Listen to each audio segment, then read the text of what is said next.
Hey guys, welcome to the show. Today we're reviewing the film A Dog's Purpose.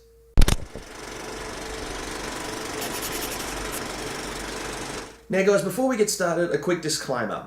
Before this film came out in Australia, there was some controversial footage leaked about supposed animal abuse during the shooting of the film.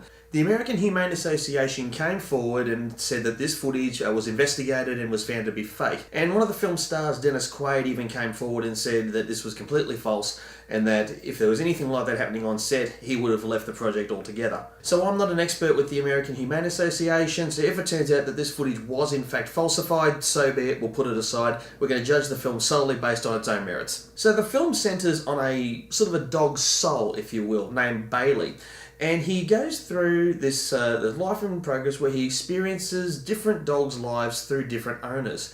Now, Bailey comes into the lives of an American family in the 1950s, 1960s, and falls in love with their young son, Ethan. The two form an inseparable bond, and they basically can't be anywhere without each other. Through the years, Ethan falls in love with a girl named Hannah, and they also become inseparable, and they form a unique trio. Then Ethan is injured in a high school incident, and it forces him to rethink his future, and he's just bound for college, but he's got to decide what path he's going to take. So he leaves for college, and unfortunately it does leave Bailey sitting behind. Through the years, Bailey gets older and unfortunately passes away. From this though, Bailey is then reincarnated into the body of another dog. He becomes Ellie, a canine police dog who was assigned to a police officer named Carlos. Carlos lives alone. We don't really get a lot of his backstory, but we know that he used to be with somebody who's not there anymore. So Ellie, as now, is basically trying to help him find his place in the world and find happiness. Then in a twist of fate, Ellie becomes Tina, a corgi, who is befriended by Maya, a lonely college student. Then as the years go on, Tina becomes Buddy.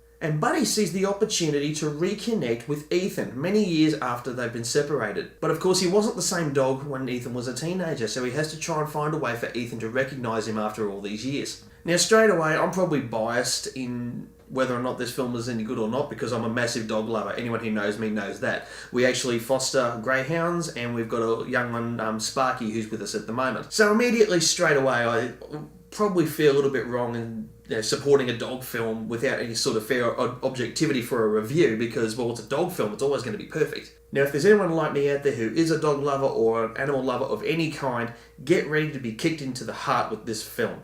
Naturally, the idea of a dog's soul going from one body to another, it's obvious that there is a lot of death in this film. So yes, I mean, at any point of the movie, was I a sobbing mess in the cinema?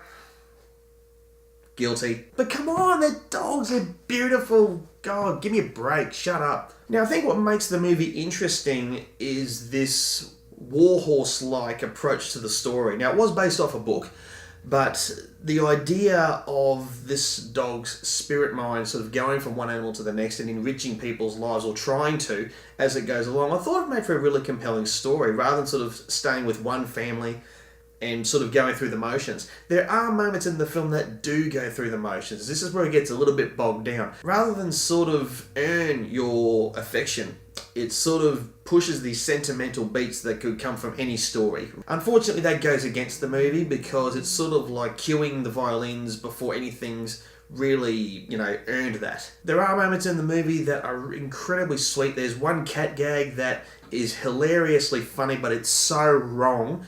Just can't go into it on camera, but it is incredibly funny. The real standout sequence for me was the story between Carlos and Ellie, and unfortunately it didn't go deep enough, and I was really quite disappointed because I was really enjoying the connection that they had. Now, the other couple of things that sort of let the movie down is that some of the writing was just very much spelled out. You didn't really have to invest a lot of thought into what was going on. Naturally, that was probably their idea in the first place. We're just going to lay it all out for you so you can cry. So guys, I do think this is a film worth seeing. I do heartily recommend it. If anything, it's a great film to watch on a Sunday afternoon with the robe on and have the ice cream. Otherwise, get the family together and just get your pets in the house as well because it'll make you want to hug them a little bit more. Guys, enjoy this film. I'm going to give A Dog's Purpose a 7 out of 10. So guys, what did you think of it? If you've seen A Dog's Purpose, let me know what you thought of it. Drop me some comments here or on Facebook. Also, if you've got the Quickie app, if you've got that, look for me, Jay the Bald Guy. Ask me anything about any movie that you'd like me to see, or tell me something about a movie that you've seen. I'd love to hear from you. So guys, our next Niche 230 screening is happening at Event Cinemas on May the 19th. It is for Martin Scorsese's Goodfellas. Join me and Movie Talk's Dean Jensen will be there hosting the event. Get your tickets at eventcinemas.com.au and we'll see you at the movies.